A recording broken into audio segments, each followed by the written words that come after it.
Hello po, magandang araw po sa inyong lahat. So ganito po yung biyahe natin papunta ng NAIA. Galing po tayo ng SM Clark. Ano po? So ito po yung terminal ng Genesis. Ano po? Papunta po ito sa NAIA Terminal 1, 2, 3. Kung saan po kayo pupunta. Basta lahat po ng terminal dadaanan po nitong bus na to. Ano po? So yung pong manggagaling po yung bus na to dun sa Clark Airport. Pagkatapos po ay dadaan ito dito sa may SM Clark. Ano po? Ang biyahe po dito ay 24 hours. Ano po? Kaya wala pong maging problema kahit anong oras po kayong pumunta dito sa SM Clark. Meron po silang 24 hours service. Ano po? Papunta ng NAIA.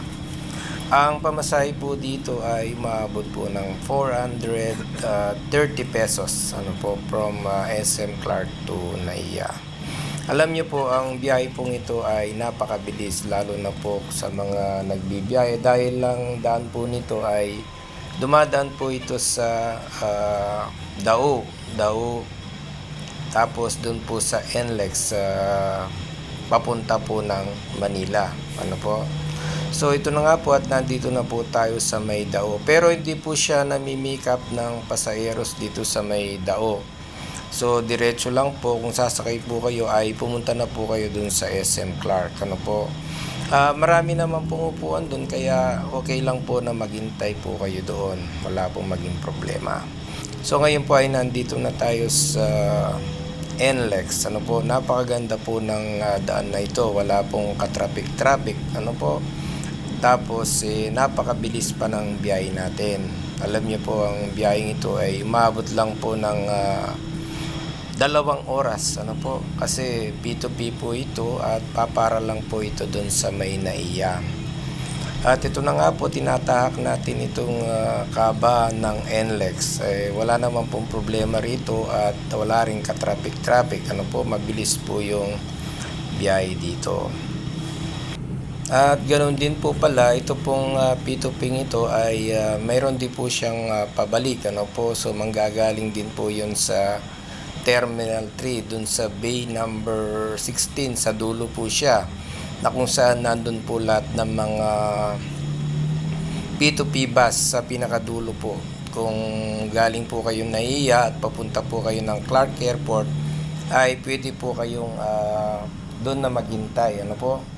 At ito po ay dinaanan po natin dito yung Bulacan. Nasa Bulacan na po tayo at malapit na po tayo dun sa papunta ng Manila.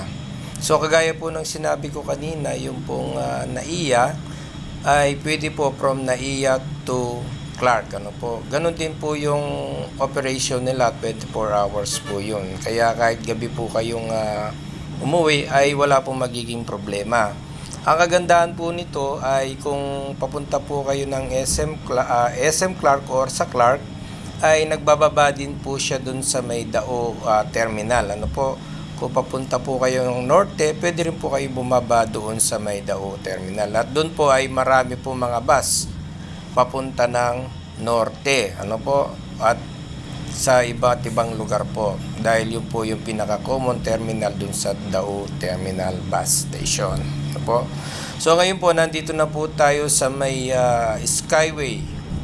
Metro Skyway. Ang Metro Skyway po, pagka akyat nyo po doon, less than 45 minutes po ang biyahe. At napakabilis po ng biyahe at wala po talagang traffic. So kung sasakay po kayo dito ay talaga naman na mag-enjoy po kayo sa biyahe dahil napakabilis po ng biyahe. At isa pa po nito ay diretso po ito sa mga terminal na bababaan nyo. Mismong NAIA terminal. Kaya po conveniente po ito at hindi na po kayo katulad po noon magtataksi ka pa po pagdating mo sa mga bus terminal. Ano po? So ito po, diretso na po to sa airport. So ito na nga po at nakarating na tayo dito sa NAIA Terminal 3. Okay po? So muli, maraming pong salamat at maligayang paglalakbay po sa ating lahat.